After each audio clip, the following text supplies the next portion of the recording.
জাতিকে ঐক্যবদ্ধ এবং দেশকে সুখী সমৃদ্ধ কল্যাণ রাষ্ট্রে পরিণত করতে হলে আগস্ট বিপ্লবীদের জাতীয় বীরের মর্যাদায় অভিষিক্ত করে তাদেরকে চিরদিন গভীর শ্রদ্ধার সাথে স্মরণ করার আহ্বান জানিয়েছেন বাংলাদেশ জামায়াতে ইসলামীর কেন্দ্রীয় নির্বাহী পরিষদের সদস্য ও ঢাকা মহানগরের উত্তরের আমির মোহাম্মদ সেলিম উদ্দিন।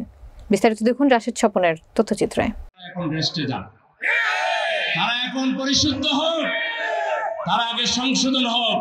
বাংলাদেশ চালাতে হবে এমন একটা দলকে যে দলের দীর্ঘ পরীক্ষায় যারা উত্তীর্ণ, দীর্ঘ ত্যাগ এবং কোরবানি যাদের রয়েছে, যারা প্রতিকূল পরিবেশে মায়ের খেয়ে বাংলাদেশে যারা টিকতে পেরেছে, সেই ধরনের একটা দলের বাংলাদেশ শাসন করা। বাংলাদেশের মানুষ এখন বলছে আমরা তো সবাইকে দেখলাম, এখন দেখার বাকি কে? কে বাকি? নাম একদিকে বলতে পারেন নাই, কে বাকি? বাংলাদেশের মানুষের এখন জনপ্রিয় স্লোগান হলো আল্লাহর আইন চাই।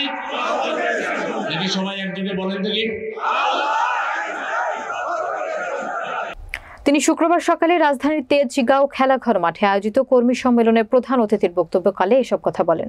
মহানগরীর কর্মপরিষদ সদস্য এবং থানা আমির ইঞ্জিনিয়ার নোমান আহমেদের সভাপতিত্বে এবং নায়েবে আমির এস.এম. মনির আহমেদ ও সেক্রেটারি ফরিদ আহমেদ রুবেলের যৌথ সঞ্চালনায় সম্মেলনে বিশেষ অতিথির বক্তব্য রাখেন কেন্দ্রীয় কর্মপরিষদ সদস্য ও ঢাকা মহানগরী উত্তরের নায়েবে আমির আব্দুর রহমান মুসা, কেন্দ্রীয় কর্মপরিষদ সদস্য ও মহানগরী সেক্রেটারি ডক্টর মোহাম্মদ রেজাউল করিম, কর্মপরিষদ সদস্য হেমায়েত হোসেন, প্রচার মিডিয়া সেক্রেটারি আতাউর রহমান সরকার।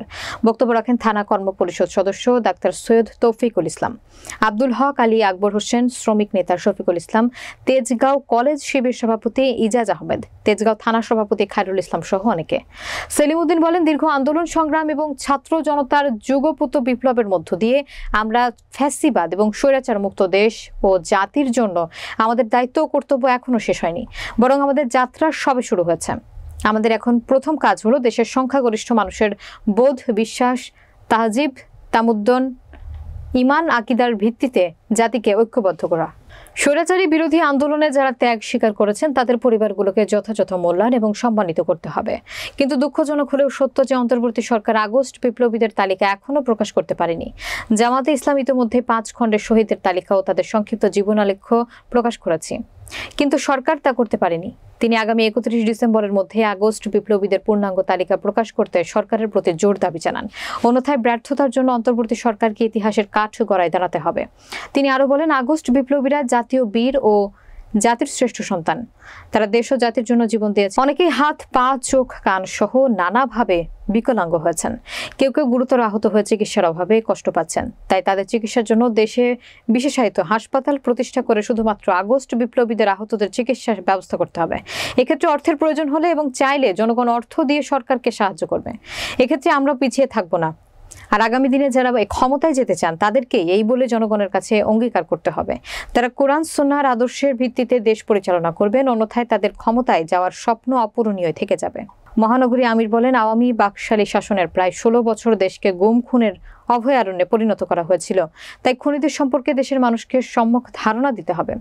আগস্ট বিপ্লবের ইতিহাস পাঠ্যপুস্তকে অন্তর্ভুক্ত করার কোনো বিকল্প নেই। তিনি গণমাধ্যমকে উদ্দেশ্য করে বলেন, আওয়ামী লীগের দুর্নীতি, গুম খুন, অর্থ পাচার সহ নানা অপকর্ম সম্পর্কে এক শ্রেণীর মিডিয়া রহস্যজনকভাবে নীরব। তিনি জনগণকে সত্য জানানোর জন্য গণমাধ্যমগুলোকে আওয়ামী লীগের অপকর্মের প্রতিবেদন প্রকাশ করার আহ্বান জানান। অন্যথায় দেশ ও জাতির কাছে একদিন তাকে জবাবদিহি করতে হবে। বিশেষ অতিথির বক্তব্যে আব্দুর রহমান মুসা বলেন, জামাত তার লক্ষ্য পানে এগিয়ে যাচ্ছে। বাংলাদেশকে সমৃদ্ধশালী সোনার বাংলায় পরিণত করতে আমাদের প্রচেষ্টা অব্যাহত থাকবে ইনশাআল্লাহ।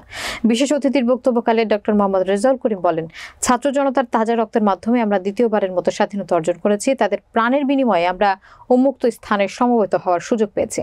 তাই জাতির এই শ্রেষ্ঠ সন্তানদের সম্মানিত করতে এবং দেশের স্বাধীনতা, সার্বভৌমত্ব সুরক্ষার জন্য দেশ গড়ার প্রত্যয় আমাদের নতুন করে শপথ গ্রহণ করতে হবে।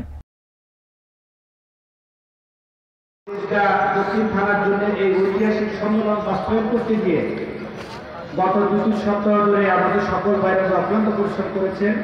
আমি সবাইকে আমাদের সংগঠনের পক্ষ থেকে ধন্যবাদ জানাচ্ছি।